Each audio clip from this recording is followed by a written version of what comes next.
Hello दोस्तों, स्वागत है आपका हमारे YouTube channel white page exam पर। तो दोस्तों, जैसे कि पता है कि आज से 12वीं की परीक्षा शुरू हो रही थी, 10वीं और 12वीं की। तो उसी श्रृंखला में हमारे पास जो 10वीं का पेपर जो हिंदी का है वो कंप्लीट हो चुका है। तो वो हिंदी का पेपर मैं तुम्हें दिखाता हूँ हिंदी का पेपर कैसे आया। तो ये है आज 2022 की जो पेपर है हिंदी का, कोड नंबर 901 है, 801 प्लस AE में है। ये सबसे पहला जो इसमें क्वेश्चन है, ये पहला क्वेश्चन पढ़िए कि निम्न में किसकी कौन सा एक कथन सही नहीं है। तो इसका जो उत्तर है वो है आकाशदीप जयशंकर प्रसाद का एक प्रमुख नाटक है, ये इसका सही उत्तर है। अब क्वेश्चन नंबर 2 की तरफ जैसे चलते हैं। इसमें है कि निम्नलिखित कीर्तियों में से किसी एक कीर्तिकार का नाम लिखिए, रचनाकार का नाम लिखिए। तो इसमें जो ये है क्या भूलूं क्या याद करूँ, ये हरिवंश राय बच्चन जी की कीर्ति है। आगे चलते हैं। परीक्षा गुरु जीवनी विधा किसकी रचना है, तो यह एक उपन्यास है। जीवनी विधा जो है ये एक उपन्यास है। अगर हम बात करें परीक्षा गुरु किस विधा की रचना है, तो परीक्षा गुरु विधा नाटक विधा की रचना है। साहित्यालोचक के लेखक का नाम लिखिए। श्याम सुंदर दास जी साहित्यालोचन के लेखक हैं। तार सप्तक के किसी एक कवि का नाम लिखिए। तो भारत भूषण अग्रवाल जो हैं वे तार सप्तक लेखक हैं, कवि हैं। एक कवि हैं। द्विवेदी युग के 2 कवि हैं, एक तो महावीर प्रसाद द्विवेदी जी होगी, हैं, और जो दूसरे नंबर पर है वो है मैथिली शरण गुप्त जी हैं। दोनों द्विवेदी युग के कवि हैं।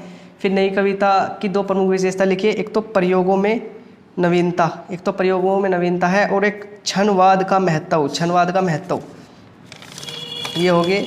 अब ये आता है कि निम्नलिखित गद्दांश में से क्वेश्चन नंबर 3 में है, निम्नलिखित गद्दांश में से किसी एक गद्दांश का नीचे दिए गए प्रश्न सही उत्तर दीजिए।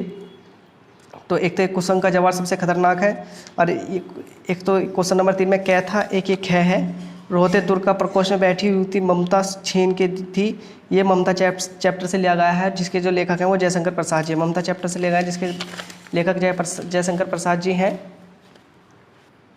अब इसमें आगे चलते हैं। इसका यानी गद्दांश वही प्रस्तुतपदार्थ हमारी पाठ्य पुस्तक लिखा है। रेखांकन अंश की व्याख्या कीजिए। ममता की और उसकी क्या स्थिति थी, ये सभी क्वेश्चन इसमें कर लेंगे। निम्नलिखित में से किसी एक पंदास का संदर्भ सही व्याख्या कीजिए। ये जो सुनी सुंदर बैन सुधार सैने सयानी जानकी जानी भली, ये सब क्या नाम लिख रहे हैं। ये तुलसीदास का जो धनुष भंग वाला चैप्टर है उस वाले चैप्टर से लिया गया है। इसी तरह से इसमें एक ये जीवन परिचय है, जयशंकर प्रसाद जी का जीवन परिचय है। जो जयशंकर प्रसाद जी का जीवन परिचय हो गया। जयशंकर प्रसाद डॉक्टर भगवत सरायन उपाध्याय जी हैं, सूरदास जी हैं, रामनेश त्रिपाठी हैं, माखनलाल चतुर्वेदी हैं, इनके सबके जीवन परिचय हैं। बात करें संस्कृत में जो दिया गया है, संस्कृत गद्दांश का संदर्भ सहित लिखिए। तो ये देशभक्त चंद्रशेखर जी की जो देशभक्त चंद्रशेखर है वो लिया गया है। इसका संदर्भ प्रस्तुत पंदास हमारी पाठ्य पुस्तक संस्कृत खंड के देशभक्त चंद्रशेखर नामक पाठ से लिया गया है। इसका संदर्भ हो गया। इसका अनुवाद कर दीजिए। फिर एक अथवा में दे रखा था सर्वभंतु सूखने वाला जो निबंध होता है। फिर इसके नीचे एक श्लोक जो भी आपने लिखा हो प्रश्न नंबर 7 में। फिर इनका निम्नलिखित 2 के प्रश्नों का उत्तर संस्कृत में दिए। वाराणसी किम प्रसिद्ध है, तो इसका उत्तर होता है वाराणसी किस लिए प्रसिद्ध है। फिर एक है वीर किन पूजे थे, वीर किन्हें पूजते हैं। इस 2 में से यानी 4 में दे रखे, 4 में से 2 करने थे। फिर हास्य रस और करुण रस, हास्य और करुण दोनों दे रखा था और उनका उदाहरण पूछ रखा था। उपमा और रूपक दोनों दे रखा था और उनके दोनों के उदाहरण पूछ रखे थे। रोला अथवा सोटा दे रखा था, दोनों के उदाहरण पूछ रखे थे। उपसर्ग दे रखे, जैसे अधि का अधिकार हो जाता, अनु का अनुसार हो जाता, उपकार का उपकार हो जाता। तीन थे, तीनों ये सोल्व हुए।